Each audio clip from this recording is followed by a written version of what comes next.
I used to work in the supplement industry. I used to sell supplements every single day. So today we're talking about the 3 lies that I use to sell you pre-workout.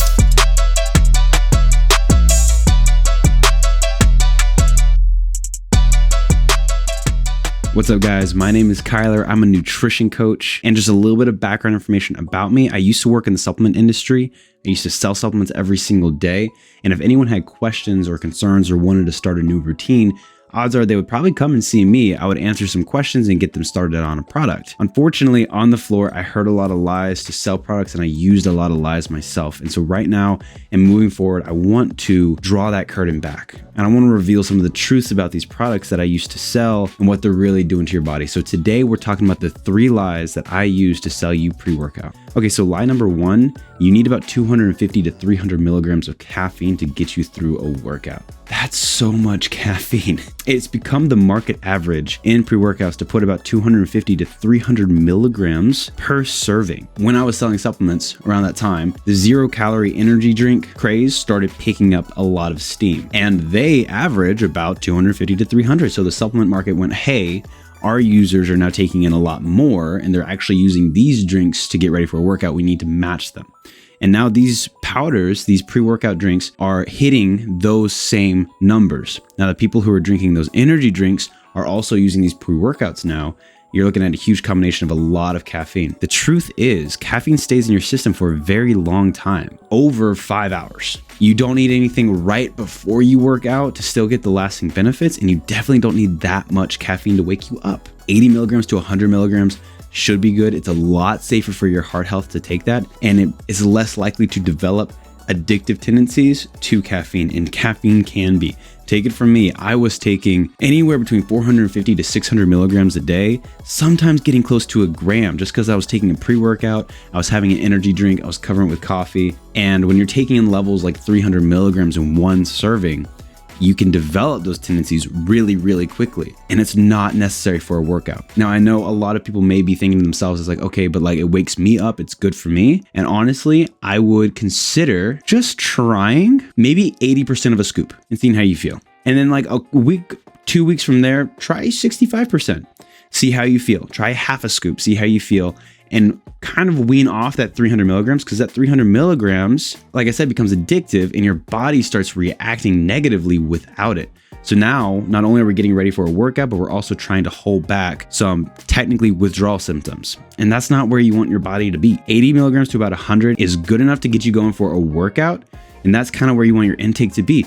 250 to 300 is not necessary by any means. It's far too much. In no way is it doing your health any favors. Lie number 2, beta-alanine, which is a primary ingredient in pre-workouts, helps you get the most out of your workout and squeeze out those last couple reps, basically helping you get the most from what you're doing in the gym. Technically, that's true, but there's a lot of information I'm leaving out in that statement right there, and you'll hear it a lot in a supplement store. Beta-alanine helps you get the most out of your workout. Technically, it does, and there are studies that have shown that it works, but hear me out. Usually, the person being observed doesn't benefit until they hit usually around that 30-second point of exertion. And what that means is strength-based athletes like CrossFitters can see the benefit, endurance trainers can see the benefit, but your average gym goer, in fact, a majority of the people who are buying pre-workouts are usually taking them before they go to the gym to lift weights, usually like 8 to 12 reps, 3 to 4 sets.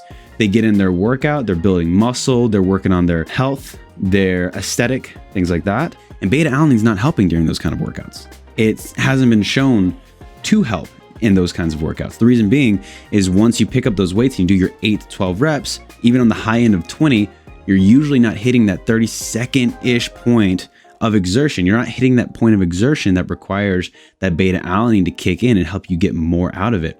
It's literally just an active ingredient floating around in your bloodstream, not doing anything. You're not reaping that benefit. The people selling pre-workouts, for the most part, they know this. However, beta-alanine is also the ingredient that gives you that tingly feeling. And I know you know what I'm talking about if you've taken a pre-workout. It lasts about 7 minutes after you start feeling it. And you feel it in your arms. It's like a tingly sensation in your face sometimes. It makes you feel like the pre-workout is working. And that's what supplement companies know. That's what supplement salespeople know, is beta-alanine makes a pre-workout feel like it's working, but it's not actually doing anything for the average person taking it. It's one of the 3 active ingredients in a majority of pre-workouts. And unfortunately, it's in there just to make you feel like the pre-workout is working. And if you feel that way, odds are you're going to want to feel that way again. And that's all beta-alanine does. Supplement companies know this, but nothing's going to change on that end.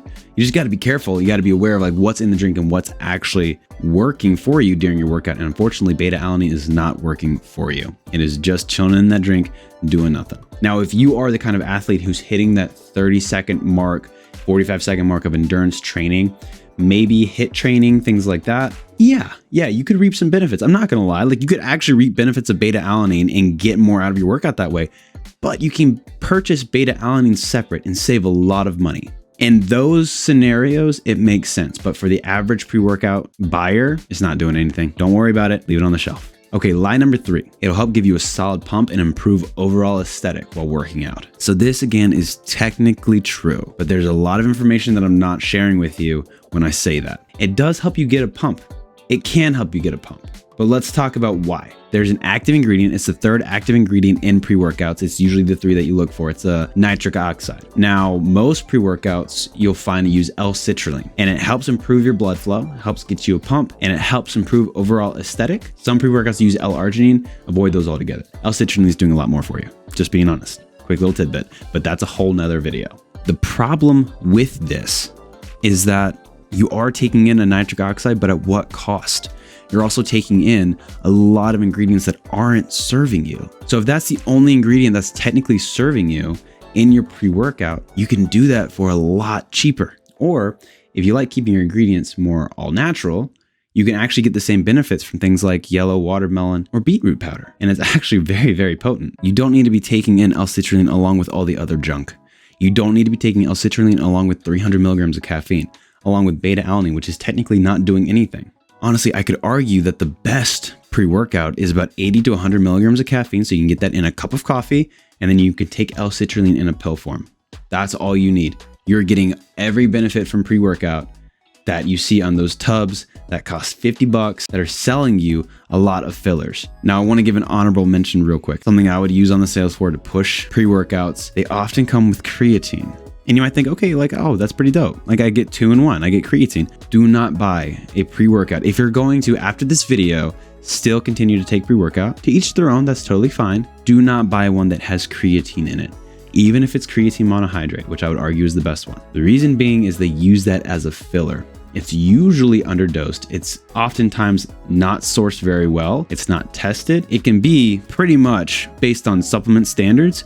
Whatever powder they want to put in there, they can call it creatine monohydrate. It's kind of crazy. There's no regulation. And usually the creatine that's put in pre-workouts is of garbage quality. They put it in there as a filler. And so your pre-workout feels more robust. You're getting more out of it. You're getting more bang for your buck. It's still 30 servings and it's still all these ingredients that I've mentioned before, not doing anything for you. So do you really think these companies are worried about the quality of the filler? You are much better off taking creatine by itself. So that's it, guys. Those are the 3 lies that I use to sell you pre-workout. If anyone tries to sell you pre-workout after this, say no. If they ask why, send them this video. Thanks for hanging out, guys. You have a wonderful day. Go ahead and subscribe if you have more questions.